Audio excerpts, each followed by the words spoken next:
Good afternoon, y'all. Marlene Bush, Stitching by the Lake, Hot Springs, Arkansas.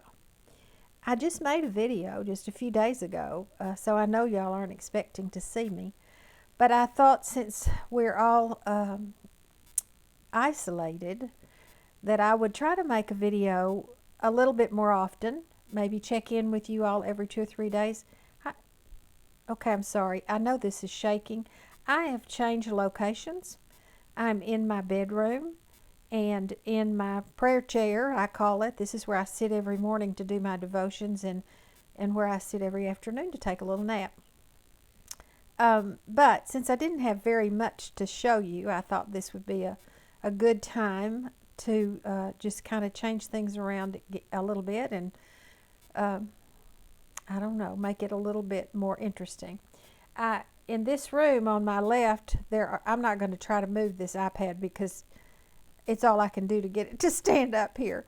But on my left are 3 windows, and I look out on the lake, and it's a very beautiful, peaceful view. We haven't had sunshine in so long I can't remember. I think this is the 10th day maybe of rain, and the sun's going to come out Saturday.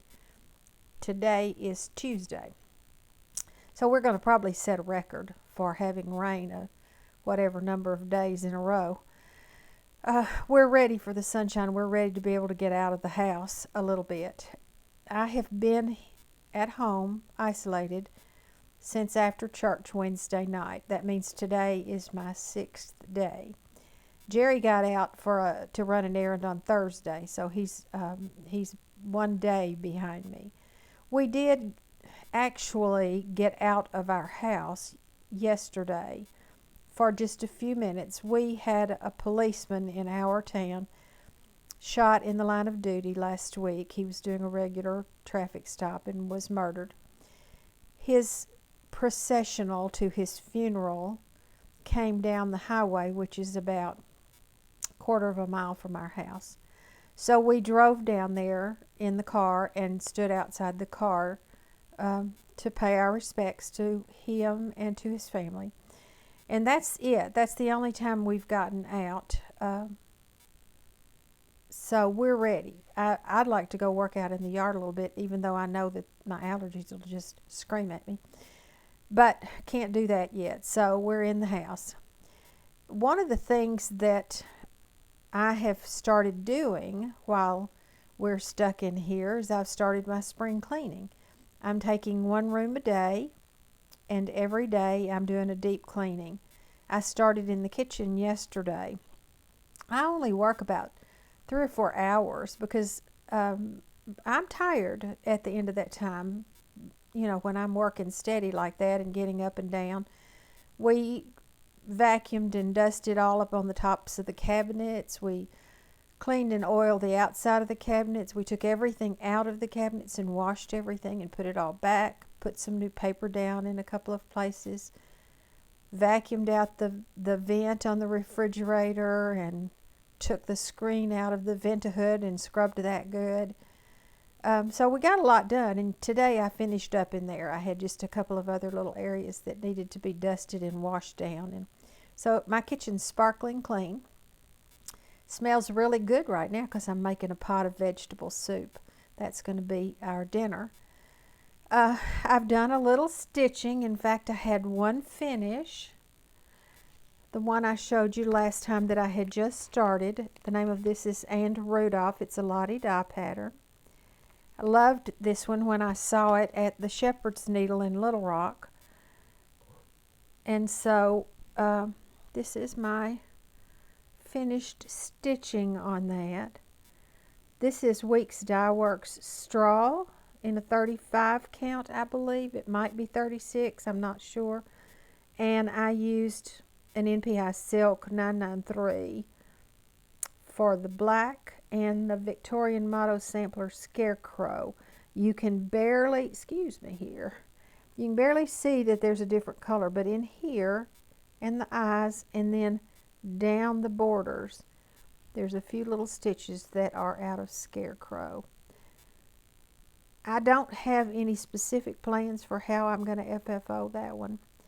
Anne had finished it just in a pen pillow type finish with some black. I'm not sure if I don't remember now if she had pom-poms. I don't remember.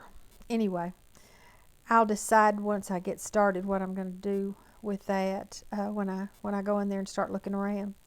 I've also made one market bag and half of another one. One of my daughters asked me if I would make her some more market bags. She uses those for everything. The one that I had for a giveaway, by the way, I've not heard from you. Susan Matson was the winner of that. Please email me, Susan, and let me know your address. I'm not sure when I'll get to the post office, but I'll get it out to you. I've also made a couple of the vinyl project bags, and those things still aren't exactly like I want them to be, but they're getting better. I feel a little better about them. I haven't gotten the size right exactly like I want it either. I either am making them too tall or too wide or too something. I could go back and cut them off and change that, but I'm not going to do it. They're fine like they are. And one other huge good thing that happened here. The kind of a long story. Most of you know that I kept my great-grandson Cade for a year. When his mom first went back to teaching, he was 4 months old, and I had him from August until May.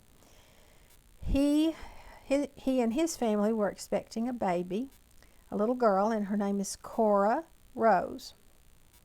She was born about 4:30 this morning, a little early. The due date was April the 11th. But Catherine's blood pressure spiked yesterday and was unstable, so they sent her on to the hospital. And I think Cora Rose is going to be one of those little ones that is very determined about what she wants to do and then just does it, because when she decided to come, she came in a good bit of a hurry, sometime early this morning.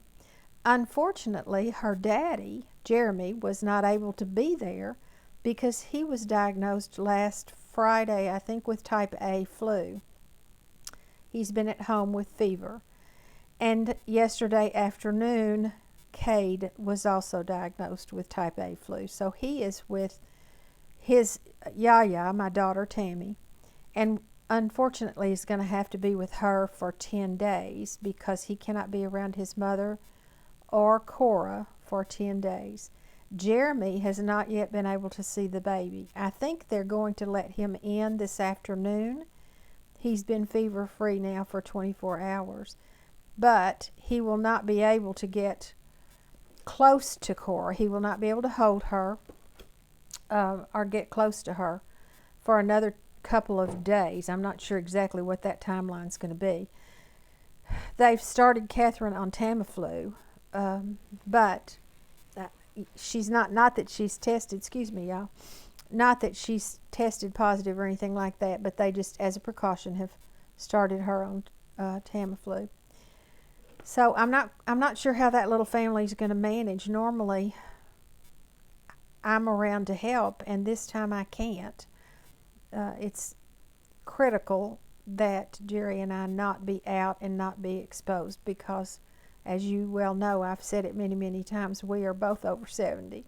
He's 75 and I'm 73, so we're going to be really cautious. Let's see. I don't think I have any great advice for any of us as we go into this isolation. I seriously doubt that it's going to last just for 2 weeks. I think it will be longer.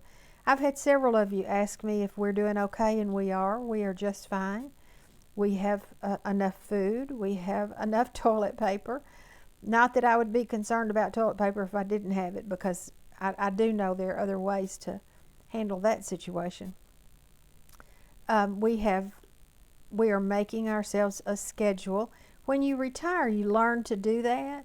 You can't just not have a routine. And so Jerry and I already kind of had one, but we're making a new one. We're getting up and getting dressed and doing the things we need to do here. We work for a certain amount of time. We rest for a certain amount of time. We have time for reading and self-reflection. Well, I read. Jerry doesn't read. He watches a lot of YouTube though, and he enjoys that. And I'm sitting in the evenings. I start right after supper, and I stitch, and I watched Floss Tube the last several nights. I do occasionally take a break from it and watch something else, a movie or something, but not a lot, honestly. There's so many wonderful Floss Tube channels that I generally do that.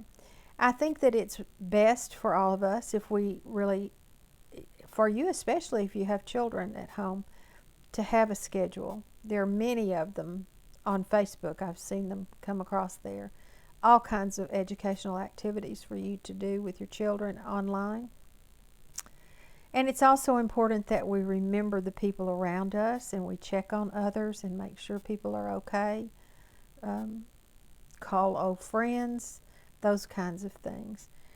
So I hope that you are all well, that you are, if you need anything, that there's someone there to help you.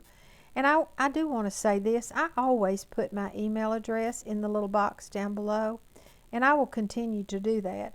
I don't remember if I know how to do it using the iPad. I usually use my computer.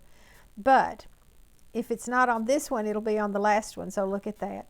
But if you're alone and this isolation, it gets overwhelming for you, please feel free to email me. That's something we all can do. We can send an email or a text to each other. I send text, as you know, every morning to a good number of people, just uplifting messages. And so those are things that I think that make a difference to all of us. So I'll be back in a couple of days to let you know what I'm doing. It won't be soup I'm cooking next time. It'll be something else. I made brownies a couple of days ago, but we're about to finish those off. I'm doing way too much snacking. But I'm already thinking about what I want to bake next. I think it's going to be oatmeal pecan cookies. We'll see. I'll think about it. All right. See you guys soon. Bye-bye.